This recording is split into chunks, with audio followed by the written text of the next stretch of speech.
Baik, karena saya rasa semua sudah bergabung, akan saya mulai. Assalamualaikum warahmatullahi wabarakatuh. Waalaikumsalam warahmatullahi wabarakatuh. Saya mengucapkan terima kasih kepada teman-teman yang sudah bisa hadir pada siang hari ini. Perkenalkan, nama saya Emirat Putri, selaku moderator yang akan membimbing jalannya diskusi kali ini. Sebelum diskusi dimulai, saya akan memperkenalkan anggota kelompok 4, yaitu 1. Irfan Prasetyo dengan NIM 2020-11320. 2. Ella dengan NIM 2020-11333. Emirat Matari dengan NIM 2020-11324. 4. dengan NIM 2020-11330. 5. Anur Rafi dengan NIM 2020-1131. 6. Fradila Ari Taranandia dengan NIM 2020-11332. 7. Saifullah Fatah dengan NIM 2020-11333. 8. Nia Nur Aini dengan NIM 2020-11336. Adapun materi yang akan kami bahas berjudul perencanaan pesan-pesan bisnis. Selanjutnya adalah penyampaian materi. Akan saya dulu pengertian perencanaan pesan-pesan bisnis.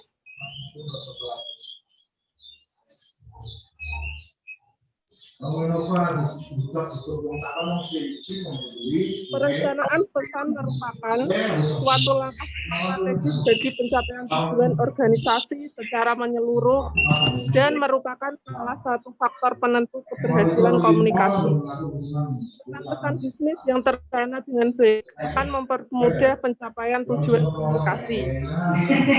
Pesan bisnis tujuan untuk menarik perhatian pihak lawan komunikasi, karena itu pesan harus ringkas dan menunjukkan tujuan yang jelas. Tujuan dalam penulisan pesan bisnis yang efektif adalah lebih bersifat untuk menyatakan ide daripada mengesankan lawan komunikasi. Selanjutnya, saya persilahkan kepada Irfan Prasetyo untuk membacakan materi selanjutnya.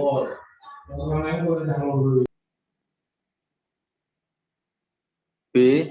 Penyusunan pesan-pesan bisnis. A. Perencanaan. Dalam fase perencanaan, planning phase, dipikirkan hal-hal cukup mendasar seperti yang akan menerima pesan, ide pokok, main ide, pesan-pesan yang akan disampaikan akan salurkan media atau digunakan untuk menyampaikan pesan. B. Komposisi. Komposisi erat kaitannya dengan penyusunan atau pengaturan kata-kata kalimat dan paragraf. Hal ini menggunakan kata-kata yang sederhana, mudah dipahami, dimengerti, dan dilaksanakan oleh penerima. Revisi. Setelah ide dituangkan dalam kata-kata kalimat dan paragraf, perhatikan apakah kata-kata tersebut telah diekspresikan dengan benar, seluruh maksud dan isi pesan harus telah kembali. Apakah sesuai dengan apa yang direncanakan sebelumnya atau tidak?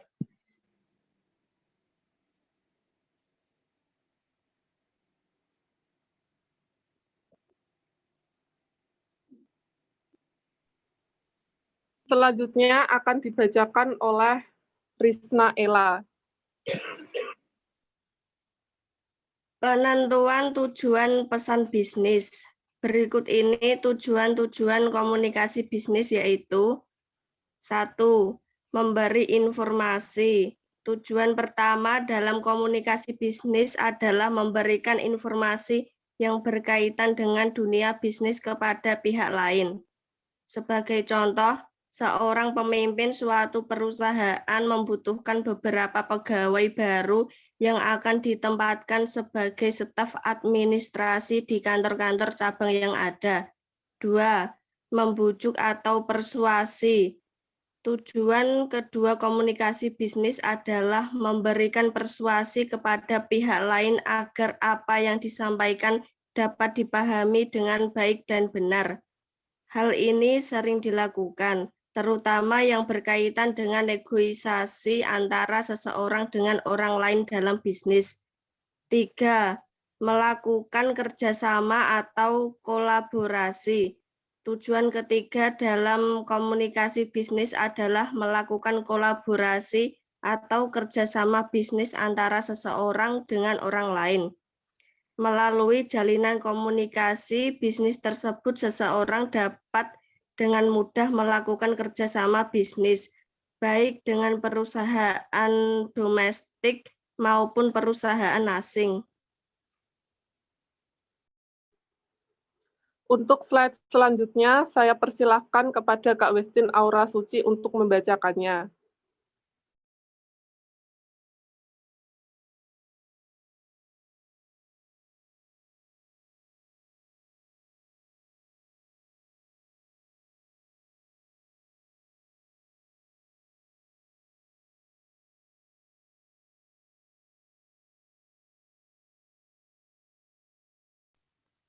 Empat, tujuan harus jelas. Penentuan tujuan yang jelas bagi suatu organisasi akan dapat membantu proses pengambilan keputusan yang mencakup antara lain 1. Keputusan untuk menemukan pesan, 2. Keputusan untuk menanggapi audiens, 3. Keputusan untuk memusatkan isi pesan. 5. Cara menguji tujuan. Untuk menguji apakah suatu tujuan yang telah ditetapkan tersebut sudah baik atau belum, perlu pengajian dengan 4 pertanyaan berikut. 1. Apakah tujuan tersebut realistik? 2. Apakah waktunya tepat? 3. Apakah orang yang mengirimkan pesan sudah tepat? 4. Apakah tujuannya selaras dengan tujuan organisasi perusahaan?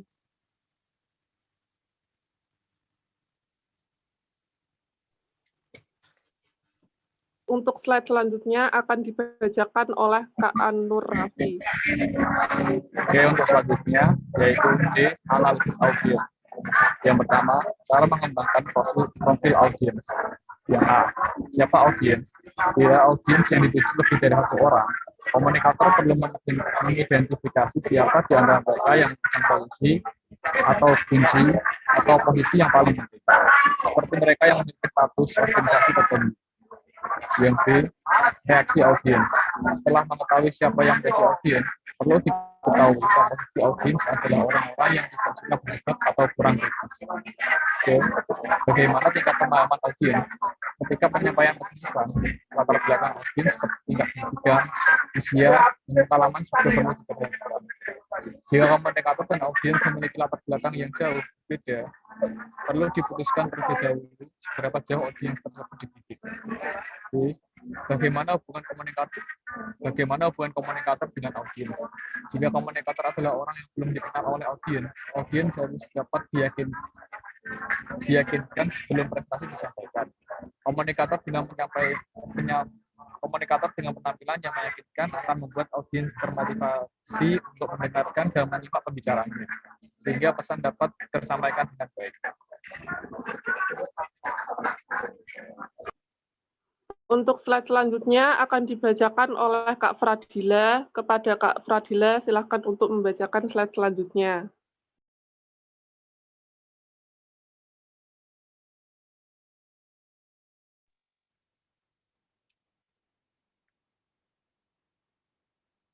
Dua, cara memuaskan kebutuhan informasi audiens. Salah satu kunci dari komunikasi yang efektif adalah mengetahui kebutuhan informasi audiens dan selanjutnya berusaha memenuhi kebutuhan tersebut. Ada 5 tahap yang diperlukan untuk memenuhi kebutuhan audiens, yaitu A. Temukan atau cari yang diinginkan oleh audiens. B. Antisipasi terhadap pertanyaan yang tak diungkapkan. C. Berikan semua informasi yang diperlukan. Yakinkan bahwa informasinya akurat. Tekankan ide-ide yang paling menarik bagi audiens. 3. Cara memuaskan kebutuhan motivasional audiens. Beberapa jenis pesan bertujuan memotivasi audiens untuk mau mengubah perilaku mereka. Tetapi pemberian motivasi ini seringkali mengalami hambatan atau kendala. Hal ini disebabkan oleh adanya kecenderungan dari audiens untuk tidak mau mengubah sesuatu yang ada dengan hal yang lebih baru. Untuk mengatasi kendala-kendala tersebut, perlu melakukan pendekatan dengan memberikan argumentasi yang bersifat rasional dan pendekatan emosi audiens.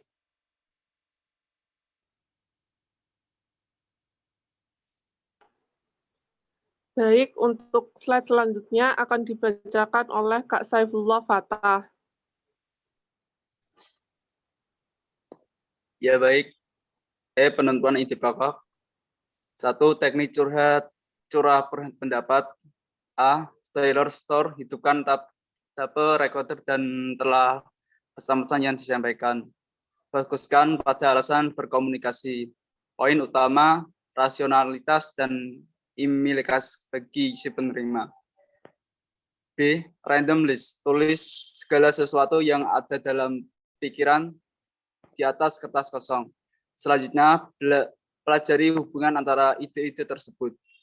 C. CFR, consultation, feeding, recommendation. Worksheet, jika subjek yang dibahas mencakup pemecah masalah, gunakanlah suatu worksheet yang akan membantu menjelaskan hubungan antara temuan.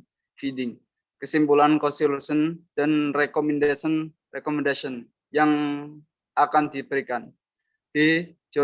Journalistic approach, pendekatan jurnalistik, mereka memberikan poin yang baik sebagai langkah awal penentuan ide pokok. Question and answer can, barangkali pendekatan yang terbaik adalah melihat dari sisi perspektif audiens. 2. Pembatas cakupan. Penyajian informasi rutin terhadap audiens hendaknya menggunakan kata-kata yang singkat. Ide pokok, dari pesan-pesan disesuaikan dengan waktu yang tersedia sehingga poin yang penting tidak terabaikan. Selain itu, ide pokok yang disampaikan harus mudah dimengerti dan diterima oleh audiens.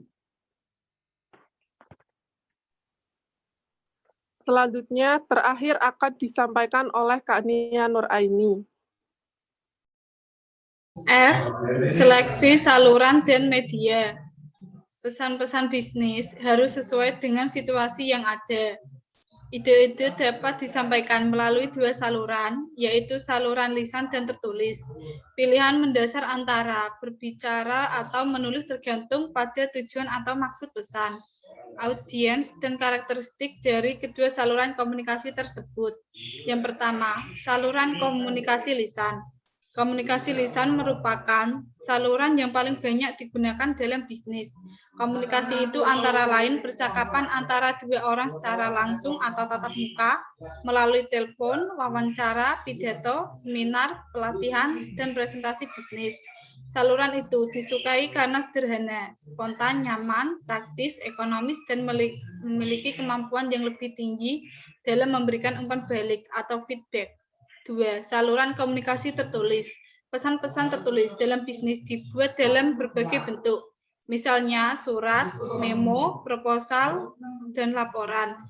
Pilihan kata dalam pesan tertulis dilakukan dengan hati-hati untuk mempertahankan nada sopan dan bersahabat. Kekurangannya adalah umpan balik secara langsung yang tidak bisa diperoleh dengan waktu cepat.